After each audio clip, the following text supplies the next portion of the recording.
Pasado 3:00 ang kapatid na mismo ng lalaking umakyat sa poste na kinilalang si Dennis ang sumakay sa crane ng mga bumbero. Ang plano, pwersahan ng hahablutin ng lalaki para tuluyan na itong ma-rescue. Pero hindi naging madali ang pag-rescue sa lalaki. Nung nakalapit na kasi ang mga rescuer kasama ang kanyang mga kapatid, nagmatigas si Dennis.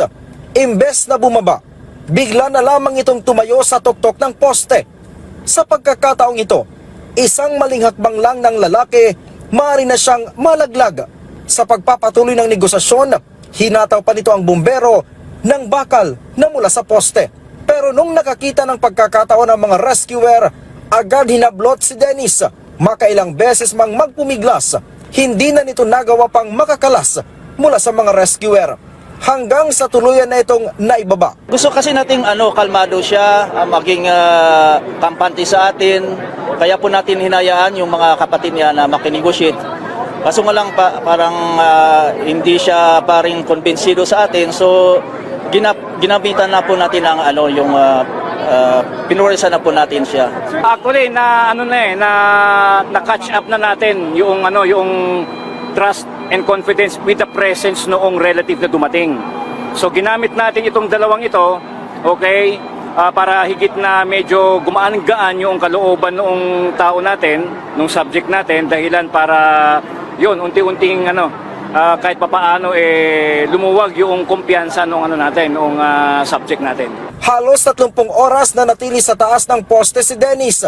Sa tagal ng pananatili sa taas ng poste, halatang nakakaramdam na rin ito ng pagod dahil kung minsan humihiga na ito sa kable ng kuryente. May mga pagkakataong makapigil hininga ang eksena dahil nagala Spider-Man ang lalaki habang tumutulay sa mga kable ng kuryente.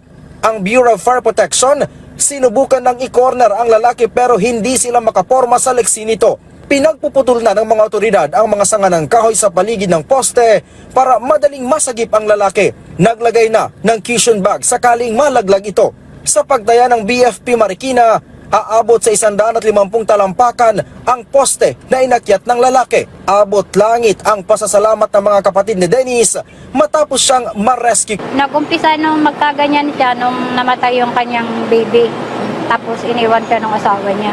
Unang namataan ng lalaki sa puno ng mangga. Pero nang sitahin ito ng mga residente, umakyat na ito sa poste. Pansamantalang pinatay muna ang supply ng kuryente sa lugar habang patuloy ang negosasyon sa mga rescuer sa lalaki.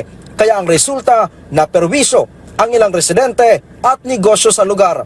Hindi bababa sa 600 kabahayan ang naapektuhan at nawala ng kuryente dahil minarapat nga ng Meralco na putulin ang koneksyon sa mga kawad para maiwasan ang paglala ng sitwasyon. Ang kuryente namin, magdamag nang nakadepros yung rep namin, hindi ko na kailangan linisin kasi malinis na yung rep namin, sir.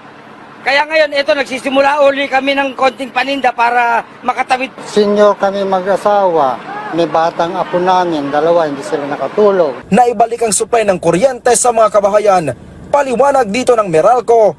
Yung sump transmission line po na yan, naka-loop po, meaning dugtong-dugtong po yan, dugtong-dugtong.